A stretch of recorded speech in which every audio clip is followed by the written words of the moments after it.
Hello students. तर आजपासून आपण नवीन एक युनिटला स्टार्ट करणार आहोत की त्या युनिटचं नाव आहे kinetic theory of gases and radiation. तर पहा, kinetic theory of gases and radiation, तर या युनिटमध्ये आपल्याला कम्प्लिटली स्टडी करायचा आहे गॅसेसचा. ओके, आणि त्याची कायनेटिक थिअरी. तर कायनेटिक थिअरी म्हणजेच काय? What is mean bye kinetic theory? Kinetic theory म्हणजेच काय की पहा, गॅसचे जे मॉलिक्युल्स असतात ते रँडमली ओरिएंटेड असतात, म्हणजेच त्याचं काहीतरी कायनेटिक एनर्जी असते, त्यांचा काहीतरी मोमेंटम असतो. ओके, तर त्यावेळेस त्यांचा केला जाणारा स्टडी म्हणजेच काय की त्याला म्हणतो आपण kinetic theory of gases. Okay, तर पहा युनिट स्टार्ट करण्याच्या अगोदर आणि त्यानंतर रेडिएशन. तर रेडिएशन हा जो एक कन्सेप्ट आहे, हा पण ॲडव्हान्स कन्सेप्ट आहे, आपण यामध्ये आपण स्टडी करणार आहोत. तर हे स्टार्ट करण्याच्या अगोदर मी तुम्हाला सांगू इच्छितो की जी एक आपली शिकवण्याची पद्धत आहे तर ती थोडीफार आता बदलली आहे. याला कारण असं की पहा, अगोदर आपण व्हिडिओ लेक्चर हे रेकॉर्ड करत होतो एखाद्या क्लासरूममध्ये, पण ते सध्या आता तिथं जाऊन रेकॉर्ड येणे हे परवडत नाही. ओके, तर त्यामुळे आता ही सध्या सॉफ्टवेअरची पद्धत आपण आता इथं चालू केलेली आहे. ठीक आहे, तर पहा आता युनिटला आपण आता स्टार्ट करणार आहोत. तर युनिटला स्टार्ट करण्या अगोदर काहीतरी कॅन यू रिकॉलमध्ये क्वेश्चन विचारलेले आहेत. ठीक आहे, तर सर्वात पहिला जो क्वेश्चन आहे तो पहिला क्वेश्चन म्हणजे what are different states of matter. म्हणजेच काय की मॅटरच्या डिफरंट स्टेट्स कोणत्या. ठीक आहे, तर पहा आता मॅटरच्या डिफरंट स्टेट्स हा जो क्वेश्चन आहे, हा क्वेश्चन तुम्ही जवळपास क्लास 8, 9, 10 पासून तुम्ही हे शिकून राहिले. तर what are different states of matter, तर यावर आपण थोडंसं आता एक रिवाइज करून घेऊ. What are different states of matter. मॅटरच्या डिफरंट स्टेट्स आहेत. पहिली आहे सॉलिड स्टेट, दुसरी आहे लिक्विड स्टेट्स, तिसरी आहे गॅसियस स्टेट, आणि चौथी जी ॲडव्हान्स स्टेट आहे की ती लेटेस्ट अपडेटेड आणि त्यानंतर ॲडव्हान्स रिसर्च झालेली स्टेट आहे ती म्हणजे प्लाझ्मा स्टेट. सर्वात अगोदर आपण सॉलिड स्टेटबद्दल बघू. तर सॉलिड स्टेट म्हणजे काय? सॉलिड स्टेट ही कोणत्याही एखाद्या मॅटरची पहिली स्टेट आहे. तर यामध्ये काय असते, हे जे सर्क्युलर तुम्हाला दिसून राहिले हे आहेत ॲटम. त्यानंतर पहा, सॉलिड, लिक्विड आणि गॅसेसमध्ये according to its inter atomic spacing हे कशा प्रकारे डिवाईड झालेले आहेत पहा. सॉलिडमध्ये जे ॲटम्स असतात ते क्लोजली स्पेस असतात. म्हणजेच काय की कोणत्याही दोन ॲटममध्ये असलेलं फोर्स ऑफ अट्रॅक्शन हे सॉलिडमध्ये खूप जास्त स्ट्रॉंग असतो. म्हणजे यामध्ये असलेला जो कोव्हॅलंट बॉन्ड आहे तर हा कोव्हॅलंट बॉन्ड खूप जास्त स्ट्रॉंग असतो as compare to liquid and gaseous state. आणि सॉलिडला परफेक्ट व्हॉल्यूम असते, परफेक्ट शेप पण असतो. ठीक आहे, त्यानंतर दुसरी स्टेट आहे लिक्विड स्टेट. तर लिक्विड स्टेटमध्ये जे इंटर ॲटॉमिक स्पेसिंग असते ही खूप जास्त असते. म्हणजेच कोणत्याही दोन ॲटममध्ये असलेला स्पेस हा खूप जास्त असतो. का बरं असतो, तर या कोणत्या पण ॲटममध्ये असलेला जो फोर्स ऑफ अट्रॅक्शन असतो, जो एक फोर्स असतो की ज्यामुळे ते पार्टिकल ॲटम्स हे बाउंड झालेले असतात, तो इथं वीक असतो. त्यानंतर गॅसियस स्टेट. तर गॅस स्टेटमध्ये काय असतं की जे मॉलिक्युल्स असतात तर हे एकदम वीकली बाउंड असतात, म्हणजे निग्लिजिबल अशा प्रकारे बाउंड असतात. बॉन्ड आणि त्यामध्ये असलेला जो एक फोर्स ऑफ अट्रॅक्शन असतो हा सर्वात कमी असतो. ठीक आहे, ही झाली गॅसियस स्टेट. त्यानंतर लिक्विड आणि गॅसचं एक स्पेसिफिक व्हॉल्यूम किंवा शेप या दोन्ही मॅटरच्या स्टेटला नसतो. ज्या कंटेनरमध्ये, ज्या पॉटमध्ये तुम्ही हे सर्व इन्सिडेंट करसाल तर त्या पॉटचा तो शेप किंवा व्हॉल्यूम घेत असतो. ठीक आहे, त्यानंतर प्लाझ्मा स्टेट ही सर्वात ॲडव्हान्स स्टेट आहे. तर प्लाझ्मा स्टेटमध्ये पहा, तर प्लाझ्मा स्टेटमध्ये सर्वात इम्पॉर्टंट थिंग काय आहे, तर प्लाझ्मा स्टेटमध्ये तुम्हाला पॉझिटिव्ह आणि निगेटिव्ह आयन्स दिसून राहिले. याला आयोनिक स्टेट पण म्हणतात. ठीक आहे, म्हणजेच काय की ज्यावेळेस तुम्ही गॅसला सर्वात जास्त 7 ते 8 हजारपेक्षा जास्त डिग्री सेल्सिअसवर हीट करसाल तर त्यावेळेस पुन्हा ॲटम पण डिवाईड होतो. म्हणजे त्याच्यातले पॉझिटिव्ह आयन्स म्हणजेच त्याला आपण प्रोटॉन्स म्हणतो, इलेक्ट्रॉन्स, निगेटिव्ह आयन्स हे सर्व काय होतात, डिस्ट्रीब्यूट होऊन जातात आणि मोकमोकळे होतात आणि पूर्ण ॲटम्स काय होऊन जातो, तिथं डिस्ट्रीब्यूट होऊन जातो, आयोनिक स्टेटमध्ये जातो. तर त्या स्टेटला आपण काय म्हणतो, त्या स्टेटची, त्या मॅटरची प्लाझ्मा स्टेट. ठीक आहे, तर अशा प्रकारे matter generally solid, liquid, gases आणि प्लाझ्मा या स्टेटमध्ये आढळला जातो. तर पहा, generally solid to liquid, liquid to gases, gases to plasma अशा वेगवेगळ्या मॅटरच्या स्टेट्स त्या मॅटरला ज्यावेळेस हीट केलं किंवा कूल केलं तेव्हा ते येत असतात. ओके, तर पहा अशा प्रकारे हा कॅन यू रिकॉल मधला क्वेश्चन. ओके, त्यानंतर आपण नेक्स्ट क्वेश्चन पाहू कॅन यू रिकॉल मधला. तर तो पहा, what are gas laws. Gas laws म्हणजे काय? गॅस लॉ म्हणजे काय? तर पहा, एखादा गॅस आहे, कोणता पण गॅस असू द्या, हायड्रोजन गॅस, त्यानंतर नायट्रोजन गॅस, कोणते पण गॅसेस असू द्या. तर या गॅसेसना काय असते, एक पर्टिक्युलर प्रेशर असते, पर्टिक्युलर टेम्परेचर असते, पर्टिक्युलर व्हॉल्यूम असतो त्यांचा. तर यांचं रिलेशन सांगणारे लॉज म्हणजेच काय की प्रेशर, व्हॉल्यूम, टेम्परेचर हे एकमेकावर कसे डिपेंडंट आहेत, तर हे सांगणारे लॉज, त्या लॉजना आपण कोणते लॉज म्हणतो? गॅस लॉज म्हणतो. ओके, तर आता आपण इथं थोडे 3च लॉ इथं स्टडी करणार आहोत. ओके, तर यामधला जो पहिला लॉ आहे तर तो लॉ आहे बॉयल्स लॉ. काय स्टेटमेंट बॉयल्स लॉचं? According to Boyle's law, at constant temperature pressure is inversely proportional to volume. Okay, at constant temperature pressure is inversely proportional to volume. Okay, हे आपण थोडंसं आता ग्राफने समजून घेऊ. पहा,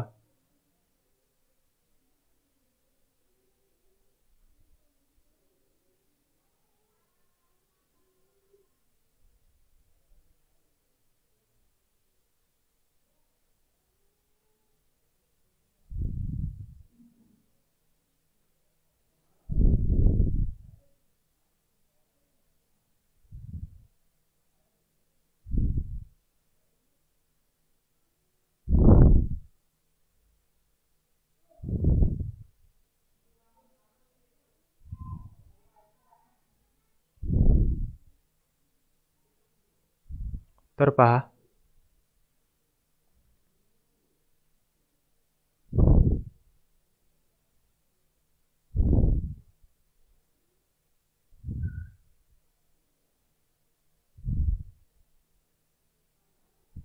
अशा प्रकारे मी एक एक्स ॲक्सिस आणि वाय ॲक्सिस काढलेला आहे. जनरली एकदम एवढं काही इम्पॉर्टंट नाही आहे, हे तुमचं 11th केमिस्ट्रीमध्ये सर्व झालेलं आहे. हा एक्स ॲक्सिस घेतला आणि त्यानंतर हा वाय ॲक्सिस घेतला.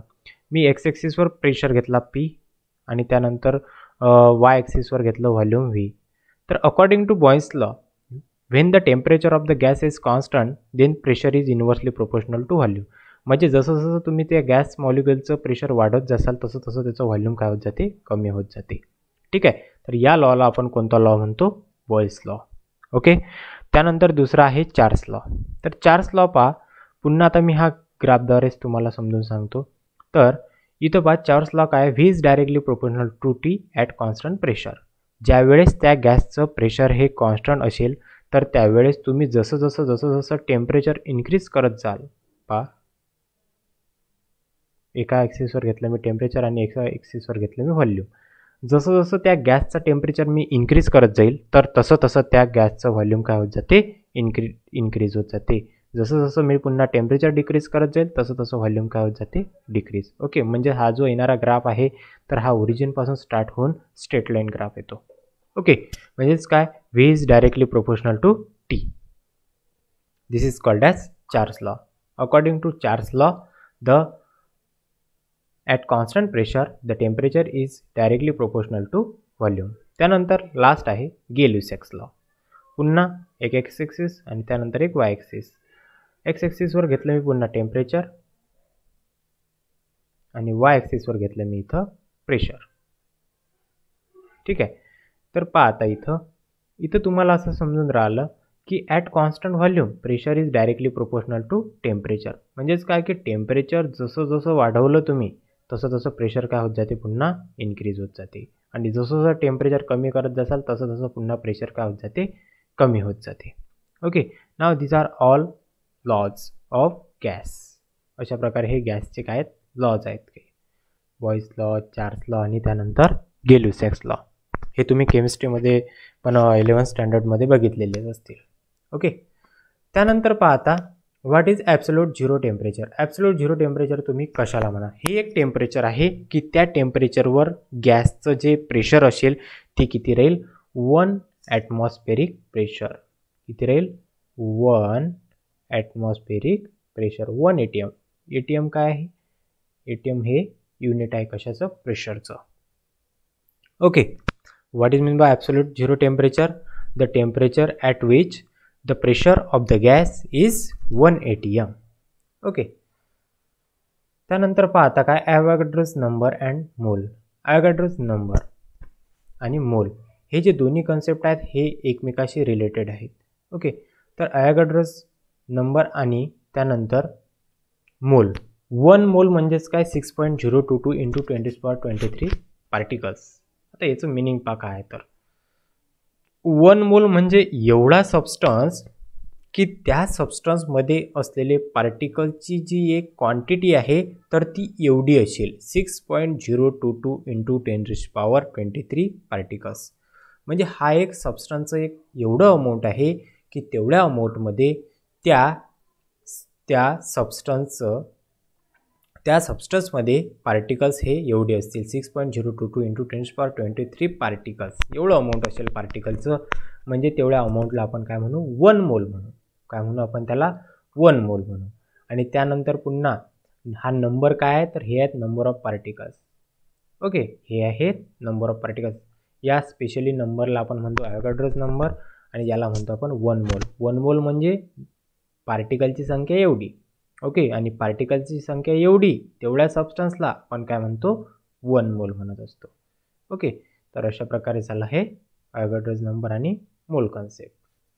त्यानंतर how is ideal gas different from real gas. तर पहा आता आयडियल गॅस आणि रिअल गॅसमध्ये फरक काय आहे. तर आयडियल गॅस, जसं मी तुम्हाला गॅसेसची एक डेफिनेशन सांगितलेली आहे, गॅस म्हणजे स्टेट मॅटरची ही एक तिसरी अशी स्टेट आहे की त्या स्टेटमध्ये पार्टिकलमध्ये असलेलं जर इंटर ॲटॉमिक स्पेसिंग असेल, जो डिफरन्स असेल, तर तो डिफरन्स काय असतो, निग्लिजिबल असतो. म्हणजे फोर्स ऑफ अट्रॅक्शन हे खूप, पार्टिकलचा डिस्टन्स खूप जास्त आणि त्यानंतर force of attraction is very very very weak, पण काहीतरी असते, तर त्या गॅसला आपण रिअल गॅस म्हणतो. पण आयडियल गॅसमध्ये फोर्स ऑफ अट्रॅक्शन हे एकदम 0 असते, तर त्या गॅसला आपण म्हणतो आयडियल गॅस. गॅसची जी एक स्टँडर्ड डेफिनेशन आहे की ते म्हणजे त्या ॲटममध्ये असलेला फोर्स ऑफ अट्रॅक्शन हा 0, तर त्याला आपण गॅस म्हणत असतो. पण रिअल गॅसमध्ये काहीतरी प्रमाणात हे फोर्स ऑफ अट्रॅक्शन राहतो, म्हणून त्याला रिअल गॅस म्हणतो, की जे रिअली तुम्हाला आढळतात. आणि प्रत्येक रिअल गॅसमध्ये फोर्स ऑफ अट्रॅक्शन हे निग्लिजिबल असतेच, पण आयडियल गॅसमध्ये जे फोर्स ऑफ अट्रॅक्शन असते ते 0 असते. ओके, तर त्याला म्हणतो आपण आयडियल गॅस. आणि त्यानंतर रिअल गॅस आणि आयडियल गॅसमध्ये आणखी एक डिफरन्स असा आहे की रिअल गॅसचे जे पार्टिकलची साईज असते ती फायनाईट असते काहीतरी, आणि आयडियल गॅसमध्ये जे पार्टिकलची साईज असते ती एकदम निग्लिजिबल असते. ओके, तर हा झाला एक रिअल गॅस आणि त्यानंतर आयडियल गॅसमधला डिफरन्स. ठीक आहे, त्यानंतर पहा आता हे what is mean bye elastic collision of particles. What is elastic collisions of particles. Elastic collision म्हणजे काय, आता पार्टिकलचं पहा, आता गॅस मॉलिक्युल्स आहेत तर त्यांच्यामध्ये फोर्स ऑफ अट्रॅक्शन हा 0 असतो, त्यामुळे पार्टिकल्स हे ऑल डायरेक्शनने काय होत असतात, मूव्ह होत असतात. बरोबर आहे. तर त्यानंतर त्यामुळे ते जे पार्टिकल्स असतात, ते जे ॲटम्स असतात, ते एकमेकावर काय होत राहतात, कोलाईड होत राहतात. पण ज्यावेळेस ते कोलाईड होतात तर त्यावेळेस त्यामधलं जे एक त्यांची जी कायनेटिक एनर्जी असते आणि त्यांचा जो एक मोमेंटम असतो, तर तो मोमेंटम नेहमी before collision and after collision हा नेहमी काय राहतो, कॉन्स्टंट राहतो, कॉन्झर्व राहतो. त्यामुळे त्या प्रकारच्या कोलिजनला आपण काय म्हणतो, elastic collision.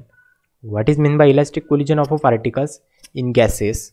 When the particles are collide with each other, then the kinetic energy and the momentum is remains conserved. That type of collision is called as elastic collision. Okay, त्यानंतर पहा आता लास्ट क्वेश्चन आहे, what is Dalton law of partial pressure. What is Dalton law of partial pressure. तर आता पहा, यामध्ये त्याने काय सांगितलेलं आहे की एक अशा प्रकारचं कोणतं पण बीकर घेतलं, ठीक आहे, आणि हे जे बीकर असेल, हे बीकर हे क्लोज असेल. का बरं क्लोज असेल, हे जर क्लोज नसेल तर यामधले गॅसेस हे ॲटमॉस्फिअरसोबत काय होऊन जातात, मिसळून जातील. ठीक आहे, हे म्हणजे आपण आता बंद करून टाकू. ठीक आहे, ह्या अशा प्रकारच्या एका कंटेनरमध्ये मी 2 वेगवेगळ्या नावाचे गॅसेस घेतले, वेगवेगळे गॅसेस घेतले. सपोज मी इथं हायड्रोजन घेतला, H2 घेतला आणि त्यानंतर नायट्रोजन घेतला. ठीक आहे. तर यामध्ये डाल्टन्स लॉमध्ये काय एक्सप्लेन केलेलं आहे की ज्यावेळेस तुम्ही नॉन रिएक्टिव्ह 2 गॅसेस घेसाल, पहा आता नॉन रिएक्टिव्ह आहे म्हणजेच हायड्रोजन आणि नायट्रोजनची रिएक्शन होणार नाही असं मी कन्सिडर करू. ठीक आहे. फक्त मी एक्झाम्पलसाठी हायड्रोजन आणि नायट्रोजन घेतलं. हे मे बी रिॲक्टिव्ह असतील पण आणि नॉन रिॲक्टिव्ह पण नसतील. ठीक आहे. तर ज्यावेळेस me what is Dalton's law of partial pressure, तर याचं मिनिंग काय, ज्यावेळेस मी 2 नॉन रिएक्टिव्ह गॅसेस घेईल तर या कंबाईन मिक्सचरचं कंबाईन प्रेशर टोटल प्रेशर किती राहील, तर याचं टोटल प्रेशर किती राहील, तर हायड्रोजनचं जेवढं पार्शियल प्रेशर असेल तेवढं प्रेशर प्लस नायट्रोजनचं जेवढं पार्शियल प्रेशर असेल तेवढं प्रेशर, हे झालं या मिक्सचरचं प्रेशर, असं या डाल्टनचं म्हणणं आहे. काय म्हणणं आहे डाल्टनचं की ज्यावेळेस तुम्ही 2 नॉन रिएक्टिव्ह गॅसेसचं मिक्सचर घेसाल तर त्यावेळेस त्यांचं प्रेशर किती राहील, कंबाईन त्या मिक्सचरचं प्रेशर किती राहील, तर त्या मिक्सचरचं प्रेशर हे या हायड्रोजनचं पार्शियल प्रेशर आणि नायट्रोजनचं पार्शियल प्रेशर या दोघांची सम म्हणजेच काय total pressure of this mixture एवढं राहील. अशा प्रकारे आपण इथं 7 सर्वात इम्पॉर्टंट कॅन यू रिकॉलमधले क्वेश्चन पाहिले. यालाच आपण इंट्रोडक्टरी पार्ट पण म्हणू शकतो. तर पहा ओव्हरऑल आता या युनिटमध्ये आपल्याला शिकायचं काय आहे, तर युनिटचं नाव आहे kinetic theory of gases and radiation. बरोबर आहे, kinetic theory of gases and radiation. पाहता kinetic theory of gases, kinetic theory of gases. Theory म्हणजेच काय असते की एखादी पूर्ण संकल्पना, एखाद्या ऑब्जेक्टबद्दल केलेला कम्प्लिटली स्टडी, त्याला आपण म्हणत असतो थेरी. ओके. तर कायनेटिक थेरी ऑफ गॅसेस म्हणजे काय आता पहा, तर ज्यावेळेस गॅसचे मॉलिक्यूल हे रँडमली ओरिएंटेड होत असतात, ओके, तर त्यावेळेस त्यावर ॲक्ट असलेलं प्रेशर, टेम्परेचर, त्यामुळे त्यांमध्ये होणाऱ्या व्हॉल्यूममध्ये होणारा चेंजेस, या सर्व गोष्टींचा स्टडी आपल्याला कायनेटिक थेरी ऑफ गॅसेसमध्ये स्टडी करायचा आहे. ठीक आहे. आणि त्यानंतर रेडिएशन. तर रेडिएशन तुम्हाला माहीतच काय, रेडिएशन म्हणजेच काय, transfer of heat. Okay, transfer of energy. What is mean bye radiation, the energy can be transferred by using this concept of radiation. Okay. आणि त्यामध्ये मग एनर्जी म्हणजे त्यामध्ये लाईट आली, त्यानंतर साऊंड आली, त्यानंतर हीट आली. ओके. तर हे एक रेडिएशन म्हणजेच काय की एनर्जी ट्रान्सफर करण्याचं एक मीडियम आहे, तर त्याला आपण काय म्हणत असतो, रेडिएशन. या पण गोष्टीचा स्टडी आपण या युनिटमध्ये करणार आहोत. ओके. तर पहा आता पुन्हा आता